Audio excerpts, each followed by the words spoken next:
കട്ടൻ ചായക്ക് ഇത്ര മധുരവും മണവും ഒക്കെ കിട്ടിയതും അതും ഫൈസിയും അവൻ്റെ അപ്പൂപ്പനും കൂടെയുള്ള വർത്താനവും ഒക്കെ നമ്മുടെ ഉള്ളിൽ ആ മണത്തോടു കൂടി എത്തിച്ചതാണ് ഉസ്താദ് ഹോട്ടൽ. ഇൻട്രോ വരുമ്പോൾ തന്നെ ഇപ്പോൾ സുബഹാനല്ല സുബഹാനൽ അവിടെയൊക്കെ നമ്മളിങ്ങനെ ആസ്വദിച്ചിങ്ങനെ പണ്ടാരം അടങ്ങുകയാണെന്ന് അറിയില്ലേ.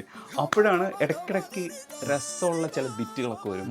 നമ്മൾ ആകെ പെട്ടിരിക്കുക ഇതിനകത്ത്. നിങ്ങൾ അറിഞ്ഞില്ല, ആ ആസ്വദിച്ച് പണ്ടാരടങ്ങി. അതെ.